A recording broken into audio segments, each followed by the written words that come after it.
college secret society. At my university, there's a castle just off campus that is home to a secret society. The secret society goes back to the 1800s, and obviously, everything they do is kept under serious wraps. On Halloween a couple years ago, some friends and I went to this castle because we thought it would be fun to go by the creepy castle on Halloween. I had done some research beforehand on the secret society, and there were many articles tying them to demonic and weird stuff, so I thought it would be perfect for Halloween. Anyways, the road to the castle is at the end of a residential street, and you have to walk on a gravel path into the woods to get to it. As we are walking up to the castle, we heard a woman let out the most blood-curdling scream I've ever heard. At that moment, we all ran back to the residential road. Most of the people we were with decided to head back to campus because they were seriously freaked out, but a few of us stayed. We walked back over to the castle, and this time, we noticed people standing on top of the castle with black hooded robes. Once we noticed them, they immediately started throwing rocks at us. At that point, we decided to leave. But as we make our way down the path, we heard what sounded like Latin, chanting coming from the castle. When we made it back to the actual road, we saw some other students who came from the woods behind the castle. They mentioned that they also heard the woman scream and that they were also just as freaked out as us. As we're talking, we hear the sound of a little boy yelling, "Help! Somebody please help!" And then again, "Help! Someone please help!" It was coming from the direction of the castle, so we decided to go back because obviously this kid needed help. When we got there, we noticed that the amount of hooded figures had doubled and they were all looking at us from the roof of the castle. We stood there for a few minutes, just staring at them, but we just decided it was best to leave because they had already shown hostility. This experience honestly shook me, but I thought, maybe it's just a Halloween prank. But the more I started thinking about it, I realized I wasn't so sure. We were out there for about 2 hours, and our group and the other group of students were the only ones out there that whole time. Why would they come up with some elaborate scheme for only 10 people? And how could I explain the screaming woman and kid if it was just a prank? I know it sounds far-fetched, but I think something really happened that night. There's more details I can share and other strange things happened, but I'm curious if y'all think I'm crazy for believing that it could have been something more than just a Halloween prank. Could this have been some kind of sacrifice or demonic ritual? Here's When the Midnight Hour Calls. I work a literal graveyard shift at a cemetery. 10 p.m. to 6 a.m. are my hours. Deaths are quite common around this area. We also get bodies from the borders of the state. While the work environment isn't the most ideal, I am alone and don't have to deal with the bullshit of other people. I put on my headphones, shuffle my playlist, and dig. A shovel full of dirt, toss it behind the shoulder, rinse, and repeat. Simple manual labor for 8 hours. I do the daytime shift or even the afternoon, but there's something about the night that makes it better. It's quiet. I'm alone. I have a bright set of lights to illuminate dozens of feet around me. I can wear my favorite jacket and gloves to stay warm, and I can take a break whenever I feel like it. No supervisor breathing down my back or annoying coworker slacking off. The only witness to my work is the moon and the spirits that roam this graveyard. Yes, ghosts are real and active at night. When midnight calls, the dead rise. From midnight to 6 a.m., they roam around me. I've learned to keep my head down, avoid eye contact, and keep to myself. They don't do much outside of conversing with each other. Nothing more than a mere cold and empty spirit drifting around the limbo of the mortal realm and being locked out of the world beyond. They are very protective of this cemetery and selective on who they allow in. I would dare say that they're good for security. No need for an officer at night. Had a group of young high schoolers spray painting one of the graves. The spirits punished their actions. I had never seen a soul ripped from the very body it inhabits. I could hear their screams as the spirits reached in and ripped them from their mortal shell.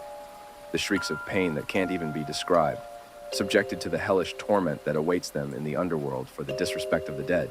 Yeah, I busted out the good old cleaning kit, sprayed the gravestone with that industrial level cleaner and got to scrubbing, melted the paint right off. I can't tell if I'm liked by the spirits due to me sticking to my job and fixing any damage or mess done to the cemetery during the day.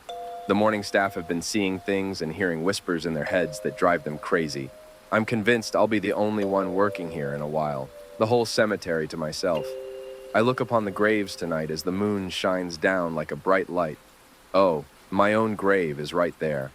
Well, isn't that a bit silly? I forgot that even in death, my old work is all I know.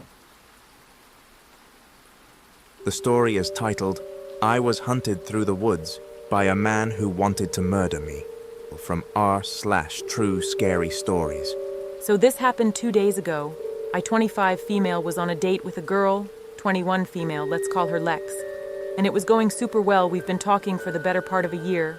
Her coworker invited us and her roommate, 25 male, let's call him Kyle, to a party. It went super well, had a blast, and on our way back he drove in front of us while we took her motorcycle back and followed him.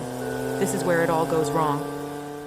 He randomly turned into a parking lot, so we followed him. And it turns out he was passed out in the driver's seat. We did not realize he was this drunk.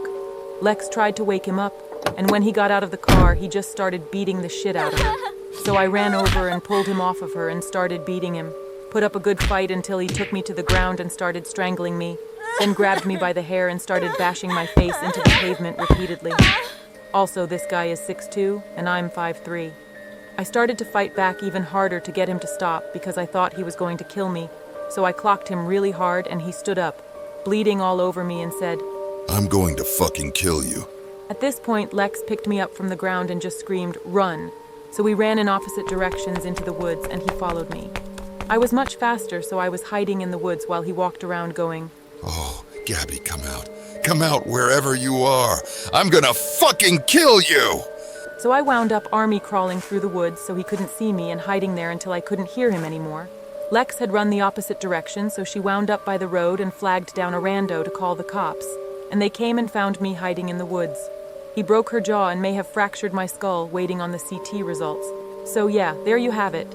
Hands down the most terrifying thing I've ever been through. Update. He did not fracture my skull. Thank God, lol. CT came back clean, I'm just concussed. She, on the other hand, most likely has to get surgery for her broken jaw. This harrowing story is titled Blocks. 3 nights ago, my wife had a big fight with our son, Charlie. Since then, Charlie hasn't left his room. The argument was about Charlie's grades and future, which my wife is sure he's throwing away. Basically, she's worried Charlie spends too much time playing Minecraft, that stupid virtual block game, as she calls it, and not enough time studying, interacting with real people, or doing real things to prepare him for the real world. Although I agree Charlie is a gamer, and his gaming choices are mostly limited to one game, many boys his age play video games, and at least his game of choice isn't especially violent. It's even quite creative. But when I tell this to my wife, she gets upset and insists that if Charlie likes building things, he should get his grades up and go to university to become an architect or an engineer. I say that maybe he's learning to code. He's not coding, he's playing. My wife says. He's not learning anything. I've tried talking to Charlie through his locked door, but he doesn't answer. When I get up at night, I see light creeping from the space between the door and door frame, and hear the clicking and clacking of his keyboard. When I knock, the clicking stops. Update. It's now been 5 days, and as far as my wife and I can tell, Charlie hasn't left his room even once. We suppose he must have bottled water in there and maybe some snacks, but we agree that what he's doing isn't healthy. At first, we suspected he may have been waiting for us to go to sleep before coming out, so I set up one of my game cameras in the hallway outside his door. But it hasn't captured anything except some photos of us. He must be going to the bathroom inside there too. He's not showering. He keeps his window, which looks out onto the backyard, closed with the blinds down. I'll set up another game camera outside, just in case he tries going out the window. Update. It's now been a full week and my wife is really starting to freak out. She wants me to break down Charlie's door. The game cameras still show nothing. The keyboard sounds continue, so at least we know he's still alive. God, it feels weird to write that. I guess I'm not quite as worried as my wife, or I would be forcing the door. As it stands, I feel we need to respect Charlie's independence and give him time. Teens are rebellious, and they definitely don't like being told what to do. His behavior isn't normal even for a teenager. My wife says. Don't you fucking see that? I guess I don't. Not yet. Update, the smell from Charlie's room is starting to take over the hallway. It's like a mix of old coffee, urine, and eggs. Update. I gave in to my wife and forced the door, or at least tried to, because it seems Charlie has reinforced it somehow. It didn't budge. Still nothing on the game cameras, still flickering lights and clicking at night. There is the possibility of going in through the wall itself, which is just standard drywall, but I'm not desperate enough to try that. Like I've told my wife repeatedly, what am I going to do? Smash the wall with a sledgehammer or an axe? It's too shining. Besides, what if Charlie's by the wall? I don't want to smash him. Update. The outdoor game camera caught Charlie sneaking out the window. It was in the early morning when my wife and I were fast asleep. He was gone about half an hour, and the camera took another photo of him sneaking back in, holding what looked like a package of some kind. I know things aren't back to normal, but nevertheless, I feel somewhat relieved and vindicated. I told my wife it would have been crazy to break through the wall. Update. It's the night of the 13th day, and there are new sounds coming from Charlie's room, whirring and rattling. They definitely sound mechanical.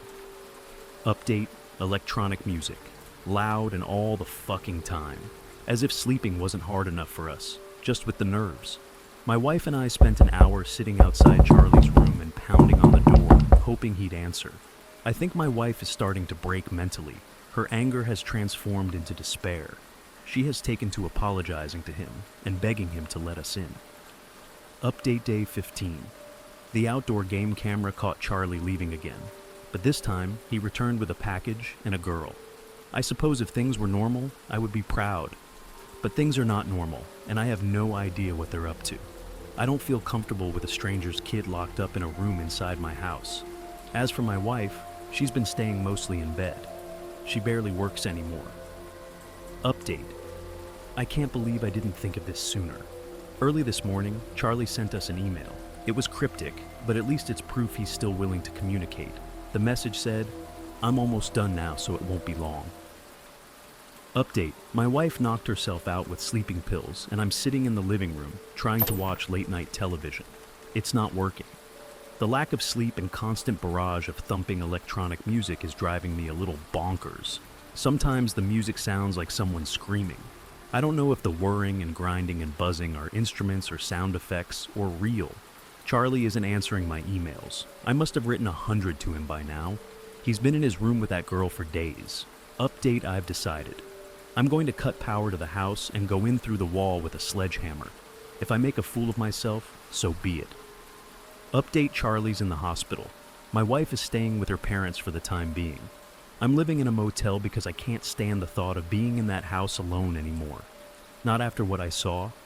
Not after smashing through the drywall to see my only son with his fucking arm cut off.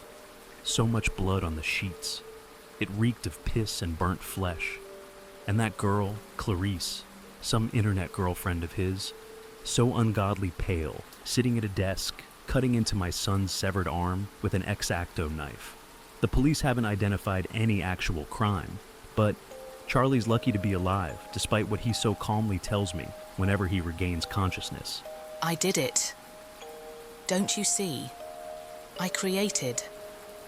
In real life, just like Mum. Update. Charlie's words haunt me. I've no one to talk to but the psychologist, and she acts like a robot. I feel like I want to grieve, but I don't know for whom. Maybe for my entire life. I feel this persistent, unbearable dread. I can't explain why. A fear that something fundamental has been changed. My wife still hasn't been to see him. She says she can't bear to see him like this. It's just an arm, I say. He's okay. Do you understand that he cut off his own arm? She says at me, like it's an accusation. Like it's my fault. There's just so much guilt. Update. Charlie's still in the hospital, but he's doing better. The doctors are more concerned about his mental state than his physical one. They think he shut away the memory of cutting off his own arm. Whenever they try to tell him he's missing it, he shrugs it off. Oh, that's fine. I'll get another.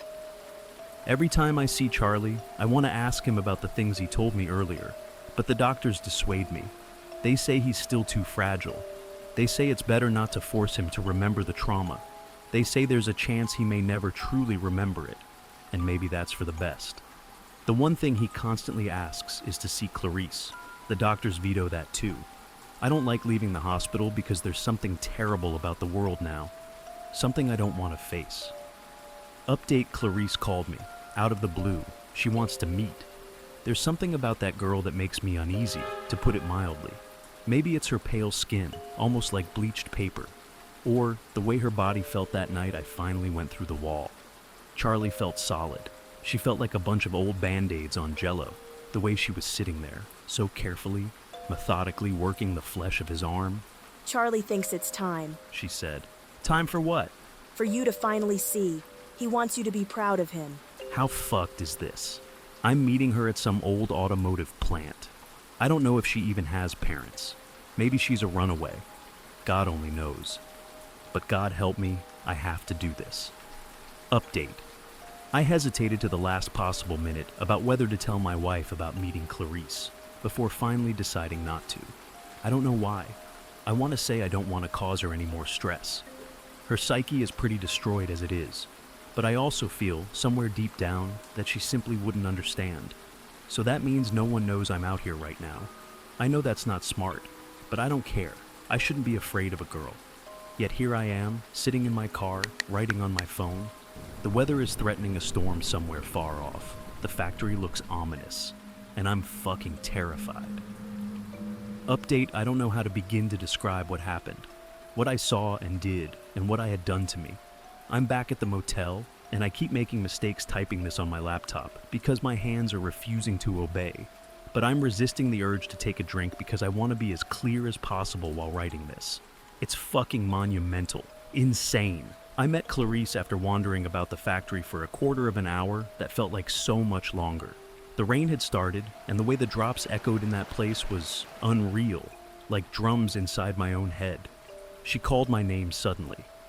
I saw her standing by an old, overgrown piece of machinery beside 3 bulbous garbage bags. At least one was leaking. She said she was happy I had come. She said Charlie was a genius, a god. She was wearing an old trench coat, and without warning she let it drop to the cracked cement floor. She was naked. I wanted to back away.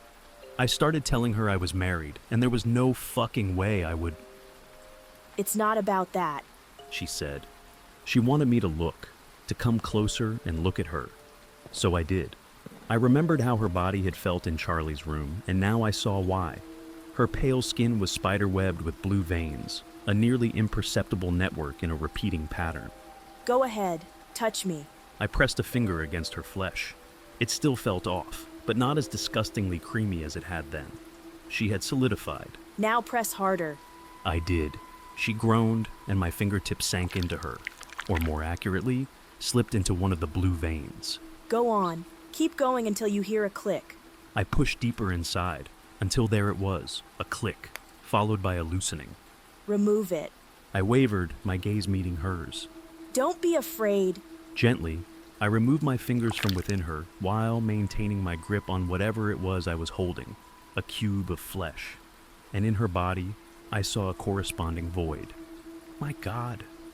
As I inspected the cube, rotating it between my fingers, she removed a second from her body. Another void appeared, then took the cube I had been holding, held it against the one she had removed, and I watched them fuse together. Blocks, I whispered. Still missing 2 small volumes of herself, she turned toward the garbage bags. These are my parents. She said, pointing at the 3 bags in turn. And this is Barker, a homeless man I met at the shelter. They are... I couldn't finish the sentence. I didn't know how to finish it. She crouched and unfastened the bags. Inside each, a stew of raw flesh cubes and multicolored ooze. Steaming, bubbling, frothing, popping, pulsing with what I imagined must be life. Watch. She took a few cubes from each bag, wiped them, then held them together in the palms of her hands, along with the 2 fused cubes of herself. Like melted metal, they all melded together into one new thing, a fleshy disc with wisps of hair, half an eye, and a bone jutting from one end. The half eye twitched, and the entirety secreted a kind of slime across Clarice's bare hands. It was both horrible and awesome, as if humanity had been deconstructed. We can all become blocks. Clarice said. To make and remake as we see fit. But there was something about that disc, about the twitching, the slime. Maybe this was possible, but it was not fucking right. I backed away from Clarice, from her oozing garbage bags and inhuman smile. It's merely science, she said matter-of-factly. A new science, of being and bodies and existence, and Charlie is the discoverer. He is the new Darwin. I started to run. Her words chased after me. Are you proud of him? Are you proud of your son? The layout of the factory confused me. Where had I left the car? You thought he wouldn't amount to anything in the real world, so he redefined it. He changed what it means to be alive. Soon he will be worshipped. Something hard collided with the side of my head, reducing me with dwindling consciousness to the floor. Smack! And I felt hands grabbing me and dragging me, 3 shapes of reeking flesh, and Clarice's laugh, echoing throughout the unreality of the factory as the whirring and buzzing faded in and out and in. I awoke alone, nude, cold rain on my face. I was still in the factory, but Clarice was gone. I felt a kind of transcendent solitude. Groggily, I got up, only to promptly collapse on rubbery legs. I crawled towards some derelict machinery and used my arms to stand. My arms were rubbery too, but eventually I managed it. There were tools on the machinery. A saw, pincers, knives. Lightning lit up the distant sky, and in its flash I saw delicate blue veins all across my forearms. Memory returned to me. Memory and fear. The dread sense of realization. Now I'm back at the motel, typing on my laptop, disbelieving my own words. Yet there it is, on a melamine plate beside me, my own flesh cube. And every time I think I've gone crazy, I run my fingertip over the corporeal void from where I removed it. My body is still soft and flabby, unsettled, but I imagine I will solidify. As a human, I am filled with a hideous trepidation for our future as a species. I don't know what this means for us as people, but as a father, I cannot help but feel a kind of pride. The doctor will see you now. Okay, great. I finally put down the People magazine and approached the front desk. A man sat behind a plexiglass counter and typed away on his computer. At least I think it was a man. The glass was so heavily frosted, I could only make out a flesh-colored blob. Which office do I go to? The blob shifted in its seat. Its voice sounded distant and muffled. Down the hall, to your right, room 091. I did as instructed and walked down the empty hall, passing by room 001. For the next 90 rooms, I simply walked forward, admiring the cleanliness of the hallway's design. Each office had a sliding glass door and a stylish wood paneling. I reached Zone 91 and went inside. The door automatically closed behind me. It was a typical doctor's office with an examination table, some cabinets, and a poster of the human nervous system. I sat and waited. Through the glazed glass door, I saw a figure approach and knock on the glass. Hello, I'm the doctor. I almost wanted to laugh. Yes, hello, I'm the patient. Due to protocols, I cannot come in. All right. We'll have to talk through this door. Just like the receptionist, the doctor was nothing more than a blurry shadow. The shadow moved over and tapped on the wood paneling outside the office. On the inside where I sat, a slot popped out of the wall. It was a transaction drawer, the kind you might see at a gas station late at night. Inside was a clipboard with a survey attached. Please describe the symptoms you've been experiencing. I grabbed the clipboard, filled everything out, and articulated my disorder as best as I could. This is going to sound absurd, but it feels like I've been trapped in this doctor's office. My whole life. Like I know I had a life before this, with a husband and family, but I don't know when that was, or how I got here. The doctor's silhouette stood motionless behind the glass. I've come here yelling and panicked many times, but I'm just going to speak to you honestly now. One person to another, please. Give me something to jar me, some kind of upper, if you could just prescribe me an intense stimulant of any kind. I put my face up flush with the glass to get a better look at the doctor. Then maybe I could get jolted out of this daze or whatever this is, please. The blurry darkness nodded and scribbled something on a small pad. It was fed through the drawer. The paper read, Ephemerdexitrol, second cabinet, ingest full bottle. For the first time in what felt like many, many months, I had received a different instruction. I got goosebumps. My breath shortened. It took all the willpower I had to remain calm and not show excitement. Thank you. Once the doctor's footsteps faded away, as they always did, I tore the second cabinet open and spilled everything to the ground. I found a bottle of yellow pills. I cradled it against my chest. Tears streamed down my face. Was this it? My escape? I opened the cap and popped half the pills into my mouth. Then I ran the sink, filled the bottle with water, and and chugged the rest. This was either going to kill me, comatose me, or finally shock me out of this nightmare. I laid down on the examination table, and within seconds got the jitters. The kind you get when you've had 4 coffees too many. My heart beat in my eyes. My jaw became a vice grip. I could feel a tooth cracking from the pressure. Wake up, wake up, wake up. Claustrophobia sunk in. The walls seemed to breathe. As much as I wanted to let my brain drift off and reset, my body was twitching impatiently. I had to go for a run. Whipping the slide door open, I bolted back down the hallway past several more rooms. 096, 097, 098, 099. The hallway opened up into a large waiting room filled with several empty chairs, a big center table, and many more copies of People magazine. Would you like to book an appointment? The blur behind the front desk asked. I ignored the question and kept running past an identical hallway with 100 more sliding glass doors. The banality was sickening. Nothing ever changed. I had long ago accepted that I must have gone insane. Without stopping, I ran until I burst through the new So91 office in this hallway. I likewise ripped through the second cabinet. There was another bottle of yellow pills. Do I take the whole thing? Double the dose? My hands decided for me. They clawed off the cap. I swallowed the whole thing like a rabid animal and left the tap running. Wake up, wake up, wake up. I ran past the remaining offices into another waiting room, an identical copy of the thousands of others I had seen. I approached the plexiglass at the front desk. Would you like to book an appointment? The blob's voice came from the bottom of a well. Yes, I'd like to book a fucking appointment. I want to see my family again. I slammed the glass with both fists. The blurry figure didn't seem to care. All right, let me see. I may have an availability in a few minutes. Screaming, I threw a chair at the reception. It bounced off the glass. I threw another. It did the same. Losing my shit wasn't entirely new, but these drugs had now given me what felt like a limitless supply of energy. A nuclear reactor had grown inside. I overturned every chair in the waiting room. Magazines fell to my feet. Jennifer Aniston's face stared mockingly at me. Top 10 dresses at Cannes 2016. I grabbed one more chair and performed a full spin before throwing it at the reception again. We've got a spot. The doctor will see you now. The chair bounced off the plexiglass and flew back at my face. I awoke with wires attached to all parts of me. My eyelids felt like boulders. There was sunshine creeping into the room. It might have been morning. Mom, is that you? Is Mom awake? Oh my God, is she moving? Person-shaped blobs surrounded all sides of my bed. I waited for the blurriness to leave my sight, but after fully opening my eyes, my vision felt fine. I could count each individual slat on the Venetian blinds. I could make out the thin green lines on the EKG monitor.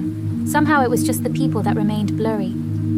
She may not be able to talk for a while, one of the blobs said.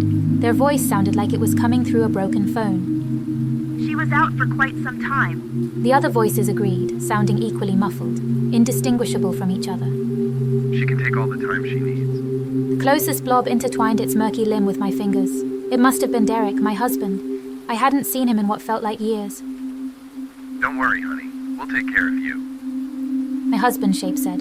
He sounded like he was speaking through a tiny, distant phone. I tried to make out his hair, his cheekbones, or even his shoulders. But it's like his entire image had been distorted, drowned at the bottom of some murky lake. I think I burst into tears. I can't remember.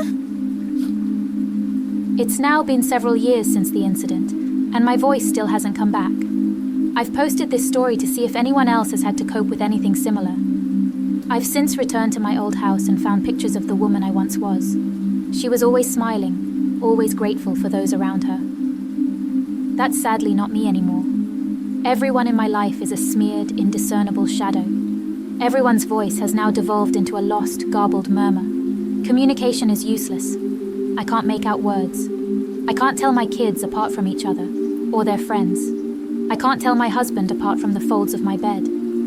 Each night when I go to sleep, my husband holds my hand tightly to show that it's still him. I always appreciate it. He's been very understanding about the situation. I wish I could show the same affection back, the same genuine care, but it's impossible.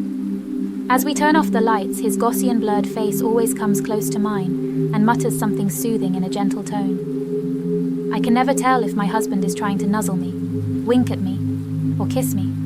I never know what to say back.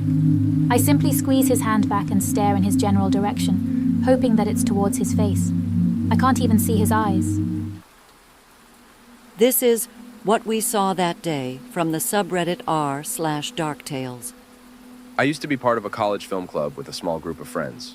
We spent most of our time making amateur home movies of varying success. Some of these films got us support from professors and online critics, while others were mostly just made to screw around. Take Josh, for example.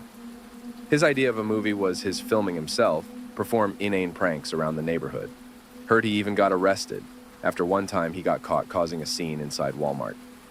The others and I took filmmaking much more seriously by comparison. Our movies were low-budget performances that tried to tell an engaging story with what little resources we had. Being a director can be stressful at times, but there's no greater feeling than bringing your vision to life. I've been obsessed with movies ever since childhood. It's crazy how directors have to juggle so many different elements and variables together just to make one story. They have to worry about the budget, the actors, the producers, and several other factors most people take for granted. That deserves a lot of respect. One day, we were greeted with news of an upcoming film festival. Film clubs from several different colleges were to submit their movies to an official website, and the winning team would receive a generous cash prize and get to workshop their movie with a Hollywood pro. Needless to say, this was extremely exciting for us. This was finally our chance to take our careers to the next level and enter the mainstream. We all began brainstorming the plot of our movie and where the location could be.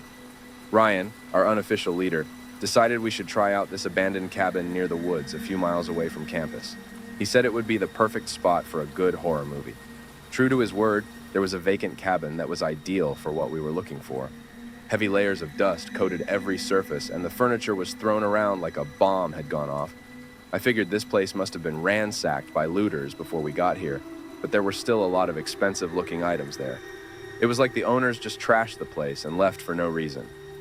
With a good cleanup, it would have made a nice hangout spot, but we decided to leave things alone to add to the horror vibe. We all surveyed the area as we went over the plot. It was going to be a slasher movie about a group of friends who discovered a satanic grimoire and accidentally summoned a demon who possessed them one by one. I was pretty excited about it since the occult was another hobby of mine.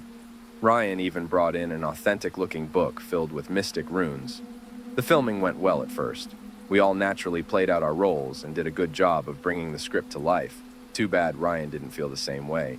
He's the most enthusiastic one about movies, so he had no shortage of barbed commentary on what we were doing wrong. You need to emote more. Your body language isn't showing enough fear. That line is going to need another retake. His insistent barking was getting on our last nerves, so we told him we would all quit if he continued acting like such a prick. He tried defending himself by saying he was only doing what was best for the group, but we weren't hearing it. Defeated and royally pissed off, Ryan stepped outside to cool off his head. Ryan usually found a way to get the final word in every argument, so it was incredibly satisfying to get him to shut up for once. There was hardly any cell reception in the woods, and I didn't have anything to do until Ryan got back, leading me to pass the time by exploring more of the cabin. I went upstairs where I found several documents callously thrown about. I picked one up to see this strange picture of a tree-like creature. It had a large, lanky body with dried skin that looked like wood, arms as long as its body, and, most striking of all, 2 sirens in place of a head. It took me a moment to process what I was seeing, but I eventually realized it was Siren Head. I've heard stories about this creature and how it preys on people in desolate areas to eat them up. It was one of the most popular urban legends in recent years. I looked over the documents again and found even more Siren Head images. There was also text placed next to them describing the lore of the creature, going into detail about its several possible origins. The final document was a letter where the author described how he came to this cabin to track down Siren Head after their brother went missing in these woods. They went on about how they were certain that Siren Head was responsible for their disappearance, and they would make it pay. It felt like I was reading the ramblings of a madman, and would have passed it off as such until I saw the newspaper clippings. Several articles were pinned to the wall detailing a series of mysterious disappearances in the area. One of the missing people eventually returned back home with extensive cuts and bruises. He said that he was held captive by a giant monstrosity and managed to take a picture of it before escaping. Attached to the article was a blurry image of what appeared to be the Siren Head. Suddenly, the cabin's disheveled interior was beginning to make more sense. I was about to alert the others about my discovery when an ear-splitting siren noise rang in our ears. It felt like my eardrums were about to explode at any moment. The horrid noise went on for a couple of seconds before it was replaced by Ryan's blood-curdling screams. His screams were impossibly loud. It was like he was being broadcast on a giant megaphone. We all scrambled out of the house in pursuit of Ryan. I wasn't too familiar with the lore of Siren Head, but it didn't take much foresight to know that it was probably responsible for that loud siren sound from earlier. If it was out there, there was a good chance Ryan could be one of its victims. I didn't want to see him get killed even though we butted heads often. We were still friends in a way. It's not like I wanted him to die. Fear hung in the air as we ran in the direction of Ryan's screams. They grew more anguished with each passing second. My heart pulsed like a volcano on the verge of erupting. Our group stopped in the middle of an open forest area where Ryan's screams were the loudest until they came to an abrupt end. We called out to him and searched the area, but found nothing. Unnerved by his disappearance, we wondered to ourselves, where the hell could he be? The answer we got is something that will always haunt me. A warm liquid dropped on the bridge of my nose, startling me from my thoughts. A faint iron odor invaded my nostrils, and my finger was dyed red when I wiped my nose. A couple more droplets landed on my face, prompting me to look up. I wish I hadn't. Gorged on a tree branch above all of us was Ryan, or rather what remained of him. The bottom half of his body was completely gone, leaving only a corpse which profusely spilled blood on the ground below. His right arm was gnawed at to the point there was more bone than skin. The expression on Ryan's corpse could only be described as unimaginable anguish. His face was so contorted that it looked outright inhumane. I barely had time to process what I was seeing until the last remains of Ryan forever vanished from my sight. That's when it hit me. Ryan wasn't I'm impaled on a tree at all. I just witnessed Siren Head devour my friend. In my panic, I didn't pay much attention to them, but I got a clear view of the eponymous sirens as the creature gazed down on us, fresh blood dripping from its mouth. I bolted the hell out of there while screaming my head off. The others weren't far behind me as we all desperately tried to outrun that damned monster. One by one, I heard the anguished screams of my club members as Siren Head scooped them up with its hideously long arms and chomped down on them. The bastard dug the knife deeper by broadcasting their deathacreams throughout the entire forest to make sure I could hear their final moments no matter how far I ran.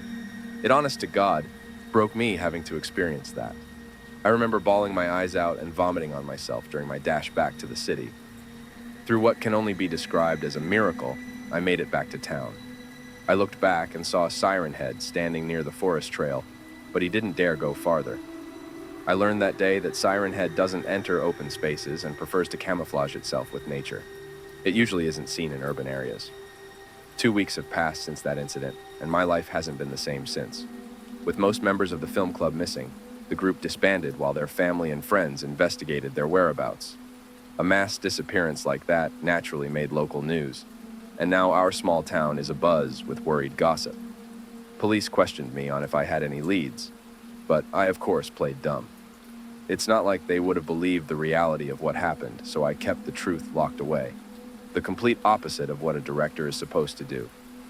Late at night, I sometimes hear a siren alarm in the distance from my bedroom.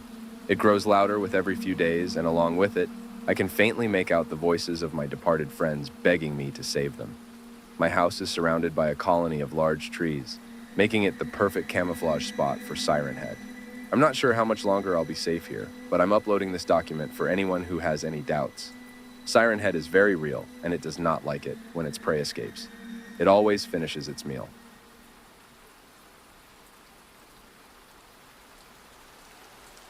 The man in the oversized gray suit eased into the corner booth nearest the salad bar, careful to position himself where he could see the entire dining room. He was starved. Very nearly he had reached his wit's end. He could not help how the suit hung off him now. But he knew to anyone looking on he was just another weary businessman. His plain face vouched no particular age. The color of his hair, neatly cut and plainly combed to the left, might have been brown, dishwater blonde, or auburn, depending on which angle the light caught it. The newspaper he held before him sagged, worn and limp in his hands. The newspaper he held sagged, its edges softened by repeated unfolding. He doubted the waitress would notice its dated headlines. One of the most important things he did was to show nothing worth remembering. When she arrived to take his order, he asked for the most ordinary dish on the menu. His voice was measured, straightforward, but unremarkable. She scribbled on her pad without looking up. He kept his arms flat on the table, hiding the way the suit's sleeves threatened to engulf his wrists. Only after she turned her back did he lift his water glass and take a deliberate, dainty sip. The dining room buzzed with low conversations and clinking cutlery.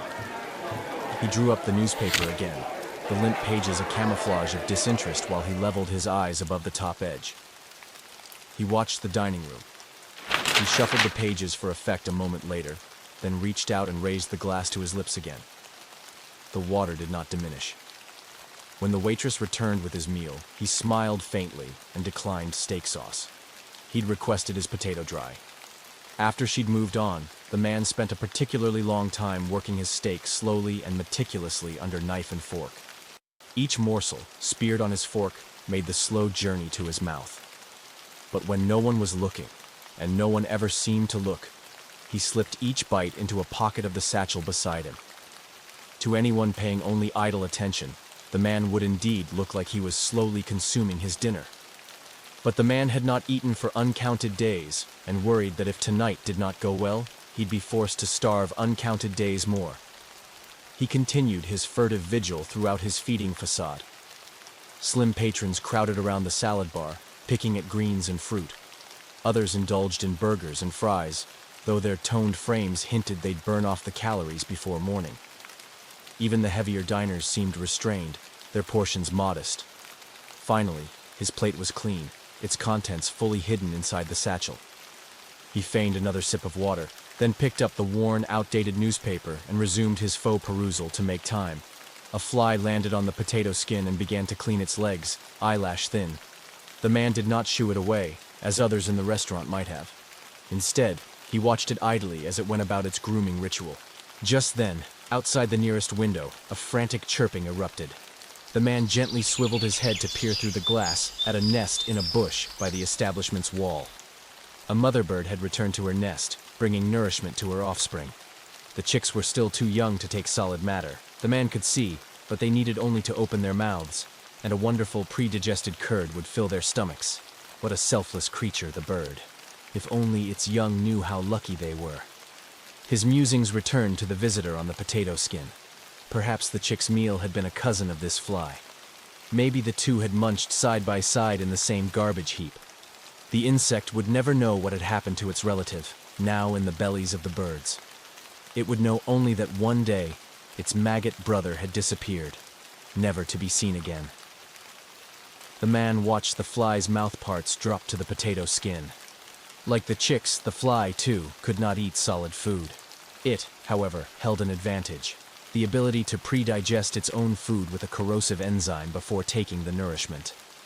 The man smiled ruefully at the tiny creature. One could envy the independence of the fly. His nostrils twitched, and his attention wavering from these ruminations. Through the entrance, a couple arrived. Their bodies heaved and wobbled as they crossed the dining room. The man in the gray suit watched their short, broad forms, nearly wide as tall, their shapes reminiscent of mobile feed sacks. The two found a table close to the salad bar. With impatient hands, they waved the waitress over, hastily ordering meals without glancing at the menu. Before the waitress had finished scribbling on her notepad, the two stood again, and then descended on the salad bar. Their attack was merciless and unrelenting. The couple used tongs as deftly as extensions of their own arms. The plastic pincers snapped up lettuce, clutched chicken wings, and throttled pasta. Plates tottered, laden with piles of disorderly clumps, which were immediately wolfed down back at the table. The man in the gray suit watched the ways in which the couple took advantage of the salad bar until, before too long, the waitress provided them with 2 tall stacks to keep them sated. Yet even these towers had dwindled by the arrival of the main course. The meals were devoured with no diminished appetite, as though the couple was as desperately starved as the man in the gray suit.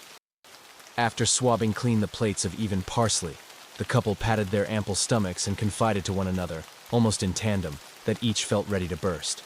They laughed then and signaled for fresh plates to strip the dessert bar clean. The man in the gray suit waited. To calm his desperate anticipation, he thought of a nature show he had watched last night about a certain type of spider who makes his living by pretending to be an ant, roaming the peripheries of anthills while wearing the shape of an ant, making the movements of an ant, his disguise so well honed he even wiggles his front legs in the fashion of ant antennae. And when this spider hungers, he need only pounce on an unsuspecting citizen of the hill and devour it. No one is ever the wiser. The man in the gray suit's eyes darted back to the couple. They rose to their feet, heaving considerably increased girths from the table and waddling toward the door. They passed by his table on their way out. He inhaled deeply, like a person enjoying the aroma of freshly baked bread. He left the waitress a tidy tip, enough to be polite but not memorable, and followed them outside. The setting sun threw warm colors skyward. In direct contradiction to the hue, a cold wind shuffled fallen leaves across the concrete. The man allowed anticipation to quicken his step. An observer might think he was escaping the sudden chill. But in truth, the thin man was more aware of the scampering leaves' quiet clatter and dry odor than the cold. He swiftly scanned the parking lot and immediately relocated his quarry. He tracked the couple to their car, a lime green station wagon that creaked under their weight. His own vehicle, nondescript and parked nearby, was ready. He slipped inside, started the engine, and let them take the lead. Their route wound through quiet streets, growing more residential with each turn. He followed at a safe distance, headlights dimmed, careful not to draw attention. At one corner, for a desperate second, the man in the gray suit thought he had lost them and felt alarm widen his throat. Thankfully, halfway down the block, he caught sight of the car parked in the driveway of a house. As he passed, he saw the couple's two ample forms silhouetted on the front doorstep. He parked around the corner, retrieved his satchel from the passenger seat, and strolled casually down the sidewalk until he reached the hedge separating their yard from the street. There, he crouched and waited. A soft breeze set the leaves fluttering, and he felt their movements stroke his cheeks. He smiled at the pleasant sensation while waiting for the house to go dark. At about midnight, it did. Still, he waited. It was easier now that he was here. The anticipation, an unbearable weight while stalking, took on in these moments a pleasant drone. Through the shifting leaves, he watched the lingering whirl of the constellations. When Aldebaran shifted just enough to mark the hour, he moved. The French doors at the back of the house were locked, of course, but a sharp twist to the handle broke the mechanism. Inside, the house was plush and overstuffed with billowy sofas and massive lazy-boys. He crept through the living room into the stairwell. Resting one hand lightly on the balustrade, he listened to snores from the master bedroom grow louder. He ascended, his steps light on the carpeted stairs. The couple slept soundly, a moonlit heap filling the breadth of a king-sized bed. He stepped to the closest sleeper. It was the husband. Gently, the man in the gray suit pulled back the sheet. Slowly, carefully, so as not to wake him. With the same gracefulness, he raised the nightshirt to expose the belly. The husband began to stir. His eyes, gummy with sleep, opened. A slurred protest began to form in his throat, but it was too late by then. The man in the gray suit stretched his mouth open to the human limit. Then, with a sharp, wet pop, opened it wider until his chin pressed flat against his sternum. He lifted his tongue to the roof of his mouth, and a fleshy tube about the thickness of a pinky finger that tapered to a sharp point freed itself from the soft folds of his mouthparts. The first drop of fluid hit the man's skin, clear and viscous, just before the proboscis pierced him. The husband, awareness and alarm finally lighting his eyes, raised a hammy fist toward the man's face before dropping to the mattress with a soft thump. The wife snored on until the man, now filling his gray suit quite ably, finished. She stirred when the sheets were lifted from her, too, but not for long. Just before dawn, the remnants of the couple ended up folded into the satchel. The pair fit quite snugly. All that remained of them were bags of skin drooping with the weight of bones and withered viscera. There was a bridge on the outskirts of town. It was an early autumn morning. No one was out. No one saw or heard the heavy satchel splash into the lake. A passerby on the bridge might have noticed a man leaning on the guardrail who seemed stuffed inside clothes 2 sizes too small for him. This observer might have detected the man's exceptionally vibrant color, pleased and pink as a healthy baby's. But by the time this hypothetical onlooker reached the other end of the bridge, his mind would have returned to his own thoughts again. His job, his wife, the drama of his personal life. Because really, despite superficial details, there was no reason to remember the portly man in the gray suit on the bridge. He was wholly unremarkable. I stood in front of the closet, the door yawning open with a groan like something dying slow. Inside, bathed in the sickly flicker of a naked bulb, sat countless of enormous glass jars. Each was filled with a thick amber fluid that clung to the sides like syrup. Suspended inside them were heads, real ones, human, perfectly preserved, eyes open, skin pale and bloated, mouths slightly agape as if caught mid-scream. They hovered in the fluid like grotesque snow globes. This was my morning ritual, but it never felt like my choice. I watched my own hand reach up, fingers trembling slightly, hovering indecisively. It was like I was just a passenger. Some deeper thing inside me decided who I'd be today. I never understood it, never questioned it. Everything in my mind crackled like a broken transmission, my thoughts flickering in and out, never settling. Memories surfaced only in brief, distorted flashes, as if viewed through shattered glass. Faces, words, entire moments twisted into static before vanishing again, leaving behind nothing but a hum of confusion, like my life was being dubbed over by someone else's tape. At this point, I didn't fight it anymore. I just waited to become. My body wasn't strong. It was rail thin, skin clinging to bone like wet paper. I moved stiffly, like a puppet with damp strings. My limbs worked, sure, but they felt borrowed. My arms were long, marked with scars, strange bruises and patches of something gray-green that smelled like rot. My legs dragged slightly. Each step made a squelching sound, like I was walking through something too soft. But I moved. The thing inside made sure of that. Yesterday's head still sat off to the side, in its own cracked jar, not on the shelf with the others.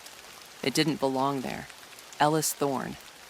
His name still echoed somewhere in the back of my mind like a warning I was already ignoring. His head bobbed in the murky liquid, mouth curled in a smug half-smile. His eyes were wide open, and they watched me like he was still alive in there. When I wore Ellis, everything became smooth and slick. The voice I spoke with was calm, almost soothing, perfect for confession. I walked the streets whispering blessings into the ears of the weak, the broken, the devout. Then I took them, one by one, into basements, alleyways, into pews behind locked doors. I turned scripture into a weapon, replaced holy water with acid, cut a woman open from collarbone to pelvis while softly reciting Psalm 23. And through it all, I felt it. The euphoria, the holiness in the desecration, the feeling of becoming something divine through violence. My hand, steadier now, rose toward the middle jar. A woman's head floated inside, her features locked in a frozen rictus of rage and agony. My hand hovered in front of the jar for a few seconds, fingers grazing the cold glass, tracing the fog that bloomed from inside. I didn't need to open it. Not today. I already knew what was in there, what she was. Just looking at her was enough to stir it all back up. Her name was Dr. Miriam Vale. The memory crept in slow, like rot through floorboards. Her head drifted in the thick amber fluid, her hair unraveling around her like strands of oil-soaked seaweed. Her mouth was sewn shut with thick black wire, looped so tightly it had sliced through both cheeks, exposing her molars in a grotesque grin. Her eye sockets were hollow, but not empty. Inside them twitched something pale and soft, worm-like, still alive, or maybe just refusing to die. Her skin was swollen and marbled with purples and greens, like a body pulled from a river. A thick, clumsy suture traced a line from one ear to the other, holding together the top of her skull like the lid of a broken jar. I didn't need to lift the jar or touch the flesh. I'd warn her. I remembered. It started with the sting, nerves threading into mine like hot wires. Then her mind poured in, thick and heavy, like sludge through a funnel. She had been a surgeon, respected, applauded, a pioneer. but something had broken in her, long before I ever touched her. She stopped seeing patients and started seeing projects. They brought her into the hospitals like a ghost. No credentials, no records. Just a name whispered by people too scared to say more. She worked in places no one should have access to. Morgues, abandoned wings, underlit basements where the flicker of fluorescent lights barely cut through the dark. I saw it all. She didn't just cut people open. She rearranged them. A boy with lungs stitched into his abdomen. A woman whose arms were replaced with the legs of a corpse. Organs mixed and matched like a puzzle. Eyes where ears should be. Mouths and stomachs. A man whose ribcage had been bent backward and reassembled into a crown around his spine. She did it all without anesthesia. She said pain was proof the soul was still inside. I remember standing over one of her tables, hands moving without my permission, sewing a second face onto someone's chest. I remember her joy, the thrill that flooded me when something moved that shouldn't have, when something screamed without a mouth. She called it evolution. She called it art. And for 5 long days, I called it me. Even now, with her sealed in glass, I still feel her in the nerves behind my eyes, a twitch in my fingers, a whisper behind my thoughts.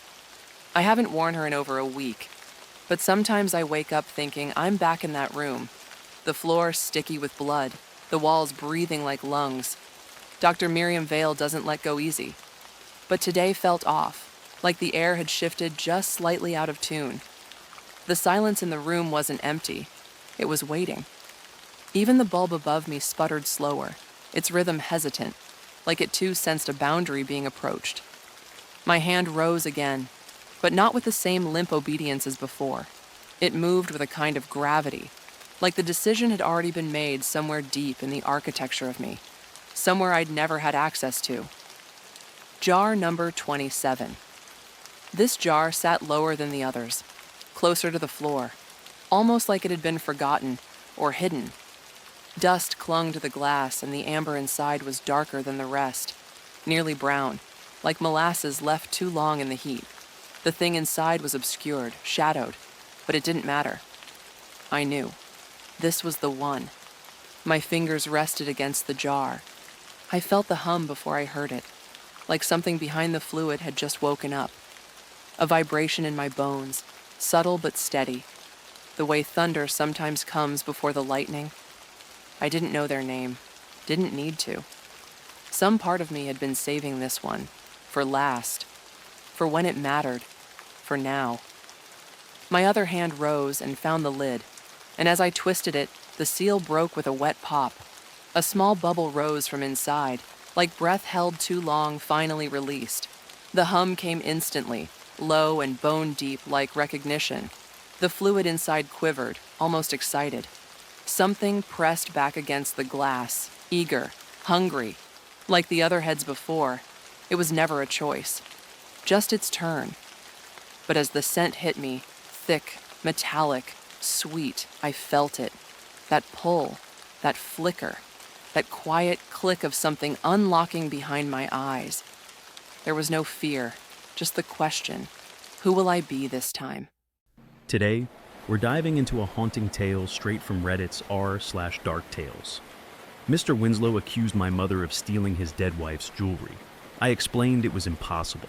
He was welcome to search the tiny apartment I shared with my mother and aunt. He could look wherever he wanted. We share a tiny space, I said. We barely have enough room for our clothes. I don't even know where she would hide jewelry. I was worried we would lose him as a client, which would suck because cleaning his house was basically the majority of our rent check.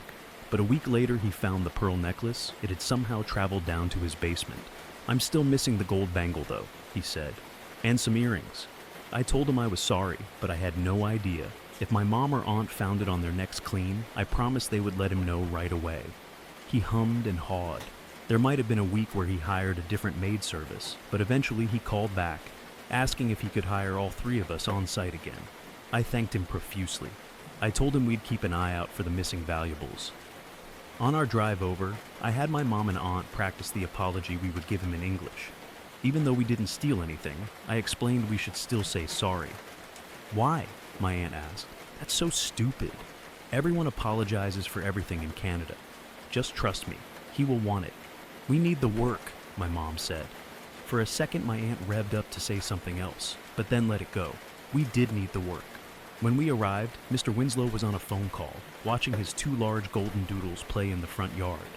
He waved, then gestured to the front door. My mom and aunt gave small bows and carried their cleaning supplies inside. Before I could enter, he put the phone behind his ear and approached me. Ida, hi. Good to see you again. Listen, don't worry about the jewelry. Water under the bridge. Hey, I'm leaving in an hour or so, and I won't be back until late tonight. I'm wondering if you'd be interested in dog sitting. You've been around Toto and Kipper. What do you think? I'd really appreciate the help. I never liked the way he looked at me. It was always too close, and it lingered for too long. My aunt may have been right in that he hired us back just to see me again, but I ignored the thought. And don't worry, I can cover your cab back. My usual walker is just out on holiday. You can help yourself to whatever's in the fridge. How does 600 sound?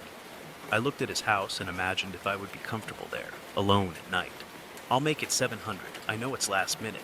I just hate leaving them alone. Plus, Toto has his medicine. You would do me a real solid. My apron needed adjusting, so I put down my bucket. I focused on the polyester knot, keeping my gaze away from his. I really didn't want to be doing this, but my aunt would call me stupid for refusing easy money. And frankly, so would I. I had plans, but I'm willing to give them up, I said with a straight face. 800 and it's a done deal.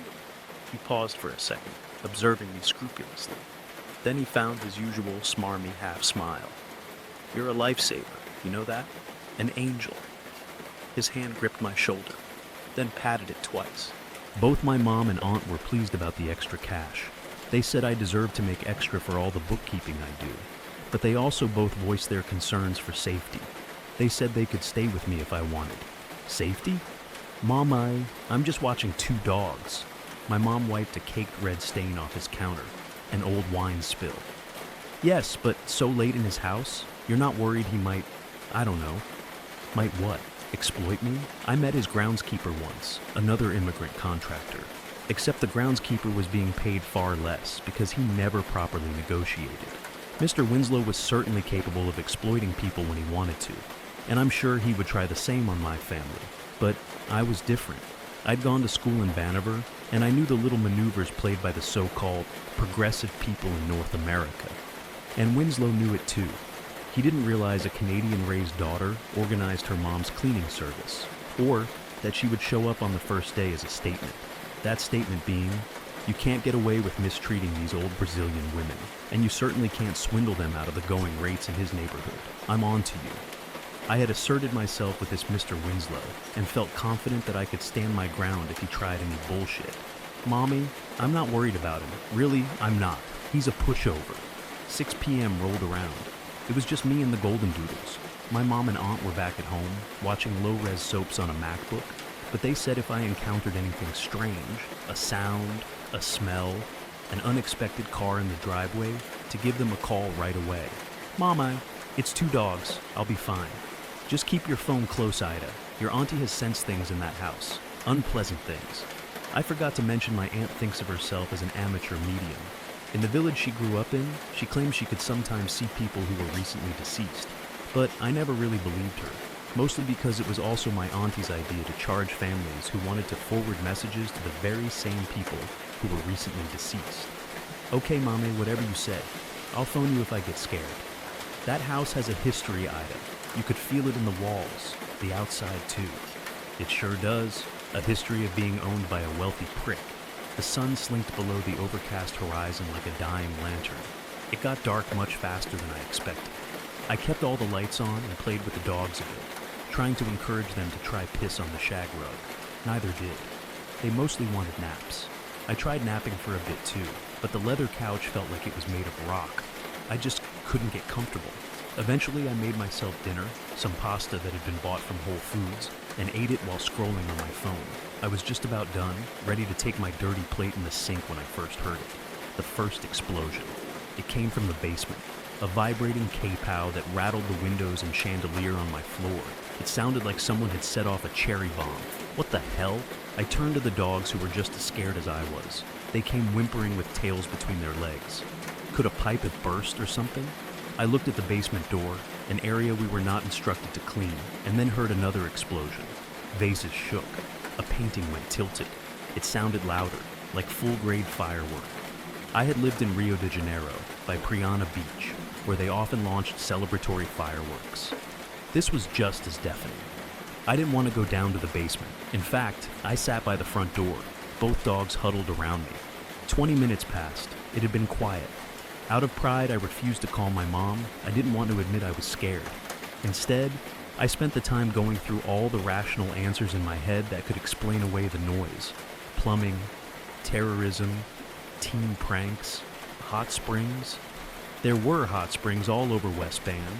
Obviously, some kind of pent-up geyser had laid dormant for a while, and it was now suddenly unleashing a ton of energy below Mr. Winslow's house. To distract myself, I Wikipedia'd the history of West Bannever and satisfied this theory. During the 1850s gold rush, West Bannever saw rapid settlement as a mining town.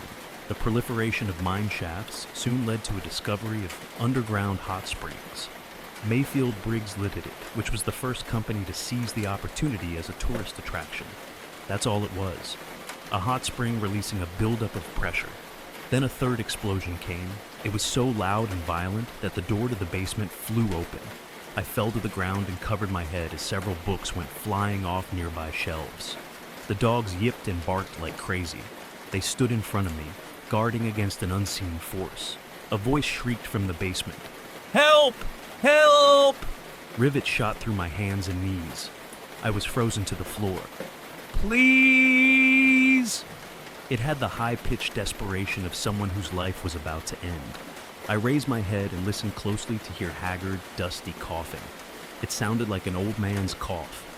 It echoed through the basement and into the living room. Between coughs, the man continued to plead for his life. "Help!" I had no idea who it could be or how he got down there.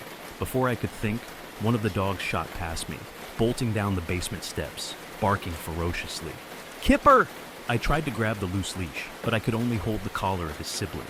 "Kipper, come back here! Hello?" The voice from below seemed to recognize my presence. "Please, you've got to help!" I was now upright, breathing as fast as Toto was panting. I tied Toto to the thick rails on the stairs. I had to save the other dog.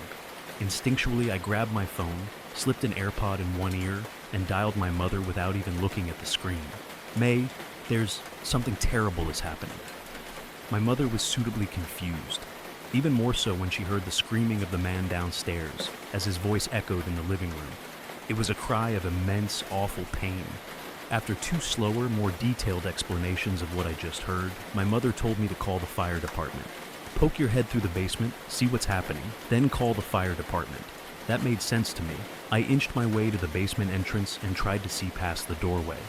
It was complete darkness. There was no light switch. I turned the torch on my phone, and my aunt's voice came blaring.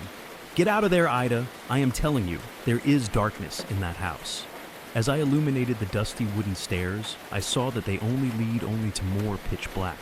Yep, plenty of darkness here. There was some phone wrestling. My mother came back on. "What is it? What did you see?" "Don't encourage her. Get her to leave," my auntie yelled in the background. I told them to pipe down because I could suddenly hear the gentle whimpering at the base of the stairs. The dog sounded close. "Kipper, come. This way. Follow my voice." I went down a few steps further, expecting the basement floor to appear any second, but there were only more wooden steps. How long was this staircase? "Kipper?" There was a flat, cold wall on my left, and no guardrail to speak of. I stepped down each step very carefully to maintain my balance, sliding my hand along the wall. Then the wall disappeared. I flew forward. I woke up lying face first on rocky floor.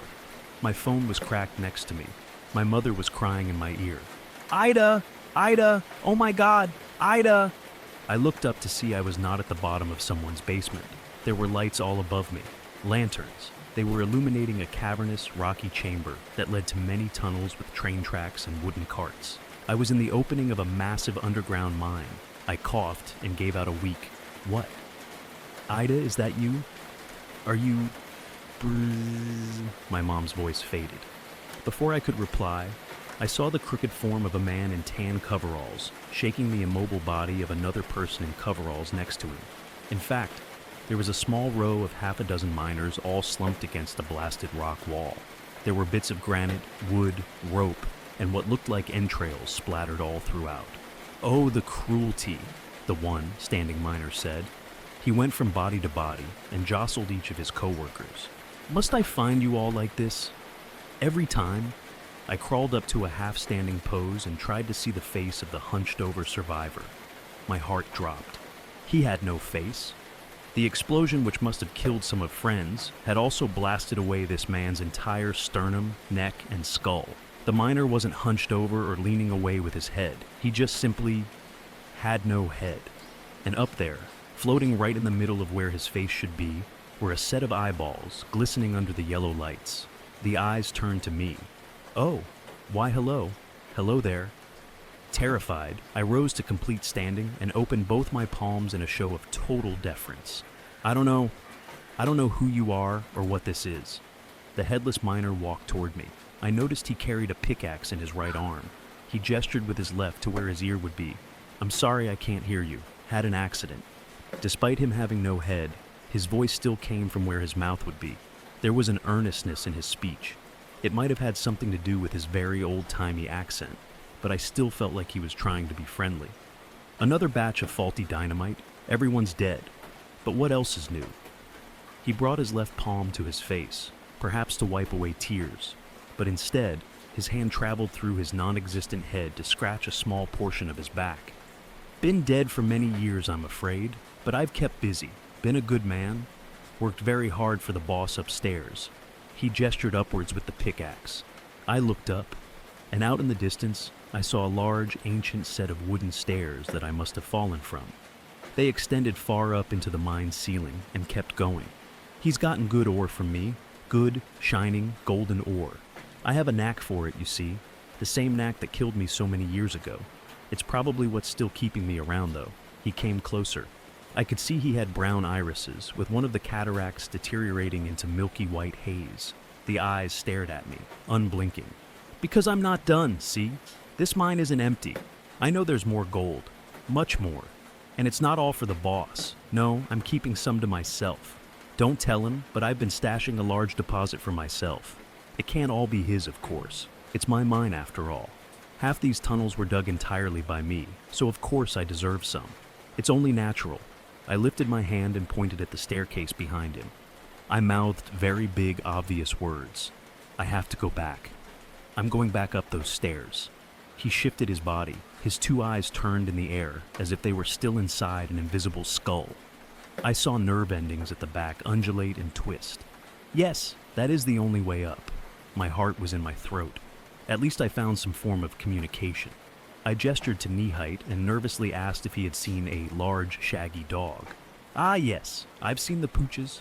They come down here sometimes. When the booms don't scare 'em, that is. Ha ha." I gave a thumbs up. It felt like a ridiculous interaction with a ghost, or zombie, or whatever this was, but at least it was working. I think I saw his little tail run over that way. They liked the smell of the mineral spring. I turned behind to see the long tunnel he was pointing at. It was dimly lit by a chain of smaller lanterns. I thought I saw a flutter of movement, and I would have kept looking further if it wasn't for my aunt's voice that suddenly exploded in my ear. "Bruised, Ida, if you can hear us, we are calling the police to your location. Help is coming soon." I winced and stepped back, which saved my life. I just so happened to step right out of the way of a pickaxe. It sparked the ground. I gasped and stared at the headless miner. His eyes were shimmering with a dark focus, staring directly at mine. "Oh, I'll help you find the dog. I'll help you find whatever you want. But I'll need those clean new eyes of yours first." He swung at my head. I ducked.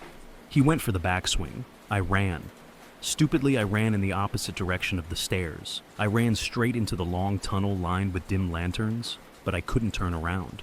I had no idea how quick he could move, and the speed of his pickaxe felt supernatural. The tunnel was narrow and lined with wooden tracks. I had to skip, run, jump over the panels with immense precision to make sure I didn't trip. Behind me, his voice chased.